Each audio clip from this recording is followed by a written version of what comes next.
Hello, and thank you for joining me. I'm proud to be presenting today on Genes in Space, a student program that's celebrating its 10th birthday this year. My name is Dr. Katy Martin, and I was the program lead for Genes in Space from 2019 through 2023.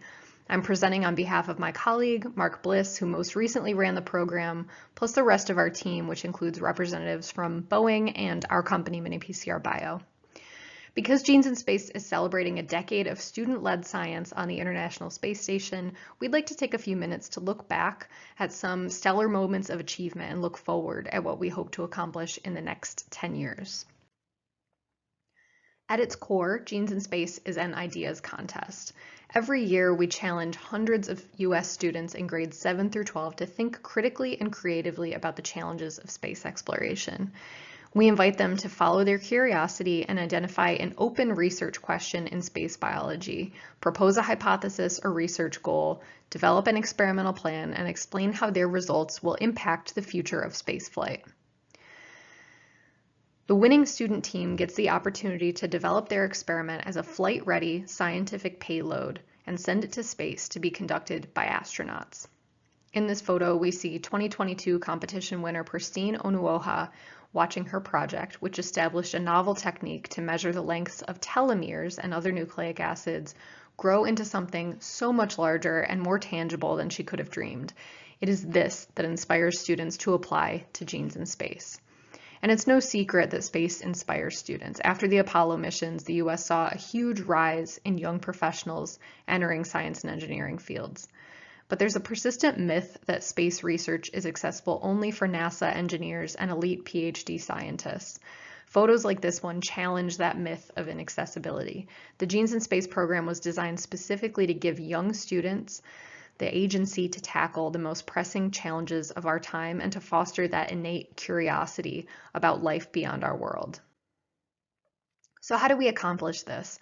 In 2015, the Boeing company, in partnership with MiniPCR Bio, decided to address the technology barriers to molecular biology research in space by sending a small, energy-efficient, and easy-to-operate polymerase chain reaction, or PCR, thermal cycler to the International Space Station. At the time, PCR was untested under the unique conditions of space, despite being used widely in Earth-based laboratories every day. But what experiment would be the right one to validate PCR in microgravity? Together, Boeing and MiniPCR made the bold decision to hand the reins of the scientific investigation to middle and high school students across the US. They challenged them to propose a PCR experiment that would validate this new tool and enable a new era of DNA research in low Earth orbit. This was the inception of the Genes in Space competition. Student-designed experiments have provided powerful insights into how spaceflight impacts molecular processes and living organisms. Many STEM programs allow students and participants to get hands-on with the technology of a field, but fail to contribute to authentic scientific discovery. By contrast, Genes in Space investigations have been responsible for such milestones as the first successful PCR amplification in space in 2016, the first use of CRISPR gene editing technology in space in 2019, and the first cell-free protein synthesis in space in 2022. We've now published 9 peer-reviewed articles in scientific journals, with students serving as the first author. This is because these students are truly making inroads in what is known about how living organisms function in space.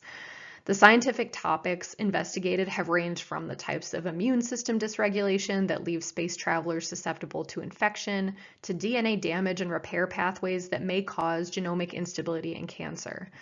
Furthermore, the program's collaboration with Dr. Sarah Wallace's lab at NASA's Johnson Space Center has helped support the validation of swab-to-sequencer DNA sequencing workflows, with direct implications for in-flight identification of microbes and diagnosis of infectious agents during space missions. Lastly, student-led projects have validated new tools, including the Genes in Space fluorescence viewer and the BioBit cell-free gene expression system, which have provided further utility to researchers in low-resource environments both in space and on Earth. So let's review in closer detail some of these remarkable space biology milestones led by student investigators. This is Anna Sofia Bogorayev, the winner of our first ever competition in 2015. As a junior at Fox Lane High School in New York State, She became interested in studying the immune deficiencies that astronauts experience in space. She learned that when astronauts go to space, their immune systems don't work as well, and that some of those deficiencies persist even after they return to Earth. She was wondering if there was an epigenetic reason behind that deficiency. If you're not familiar with epigenetics, it's a broad field, but the general idea is that there's a set of molecules that sit on the backbone of a DNA molecule and turn genes on and off. Anna Sophia devised a PCR-based experiment to explore whether some of these genes were turned off when they should be on or vice versa. This is a great research question, but to answer it at that time, the state of space biology research was such that Anna Sophia would first need to validate the tools before she could address her hypothesis. She first had to show that PCR actually works in space before she could even use the technique to tell us something about how space affects our DNA. We launched Anna Sophia's experiment in 2016, and it became the first PCR experiment ever to be done in space. Not the first student experiment, but the first experiment period to be done in space using PCR.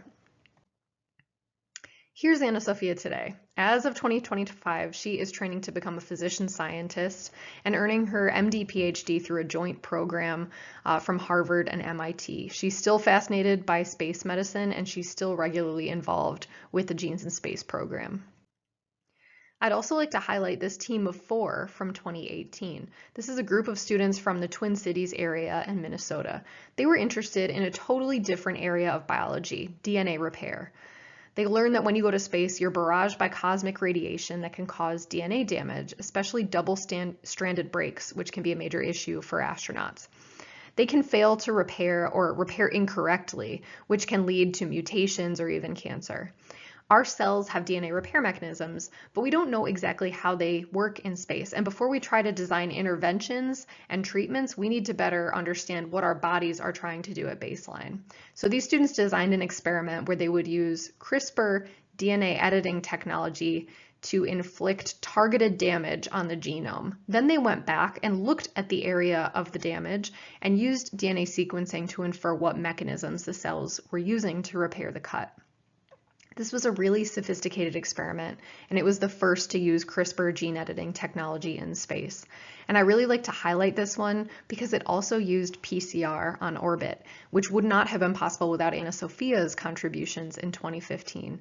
And so these experiments together show how the work that our program does really builds upon itself to advance the boundary of what's known about how DNA functions in space. This is Arti Vijayakumar. She's one of the student winners of the Genes in Space 6 experiment. She's now in the process of becoming a doctor of medicine through the Harvard-MIT Health Science and Technology program, and she credits Genes in Space for providing some of those early experiences of seeing real science in action and the collaborative nature of designing an investigation. So as you can see, students bring a lot of creativity and great ideas to the contest. To complement that creativity with pragmatic, grounding mentorship by more mature scientists, that's made possible by the talented graduate student mentors that we pair with all of our Genes in Space finalists.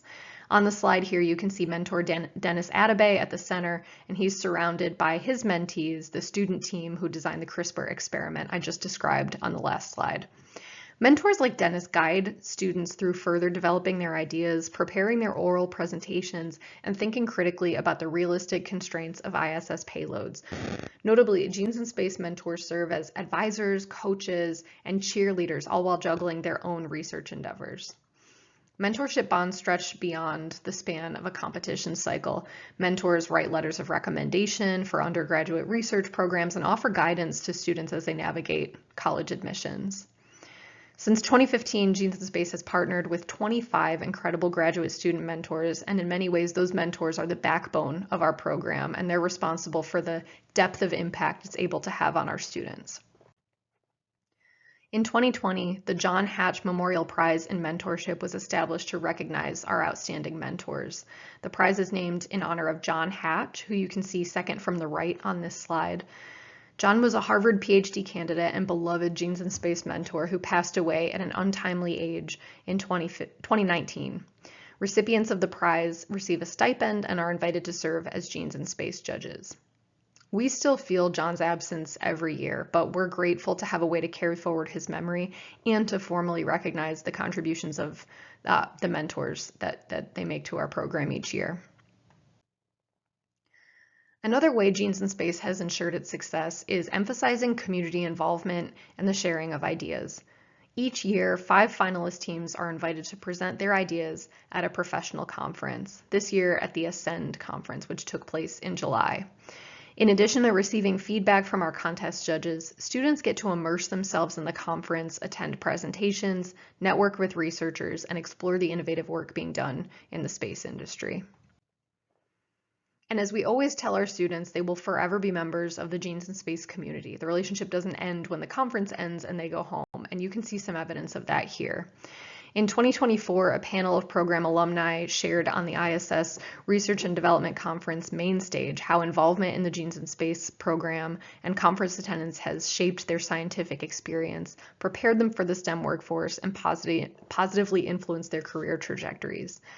2 members of that panel were Anna Sophia, our winner from 2015, who I introduced you to earlier, and Arti Vijay Kumar, who was a member of that CRISPR team in 2018.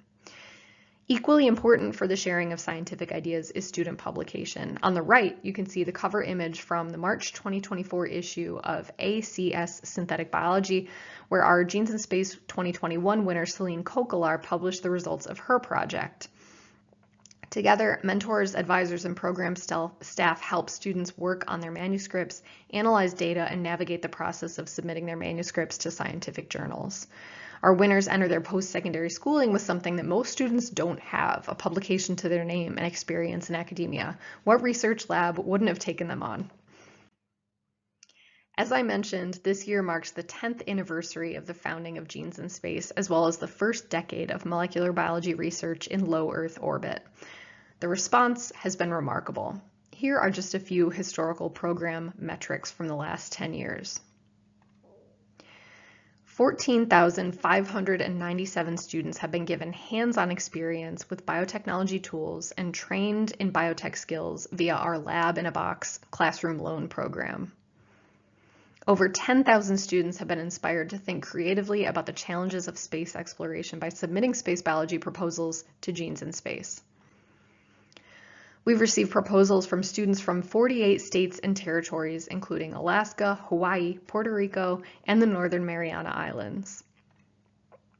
11 student design experiments have been launched to space and completed by astronauts in low Earth orbit, resulting in 9 published articles in peer-reviewed scientific journals, with the added bonus of high school students serving as the first authors. 10 years ago, it was unclear how much Genes in Space would grow and impact space biology research on the ISS. We accomplished this success by standing apart from other STEM programs and thinking big about the impact we could have, not just on the space industry, but on the STEM workforce writ large.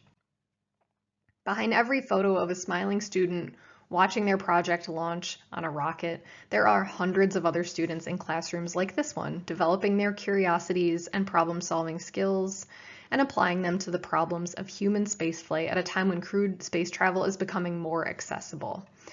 The contest was designed such that any eligible student that wanted could enter. It's free to apply. Students just need to submit a 1-page proposal online, and they don't require hands-on access to biotechnology tools, which is a barrier in many schools with low budgets. Again, all you need is a good idea. After a decade of student-led scientific discoveries in space, the first 10 years of molecular biology research on the ISS, and countless students who have been inspired to dream big, to learn more, and to think creatively about how humans will explore beyond Earth, it's safe to say that the future of space biology research is strong. I'd like to close by extending a heartfelt thank you to our founding partners at Boeing and Mini PCR Bio, as well as our sponsors at the ISS National Lab and New England Biolabs. Thank you for your attention.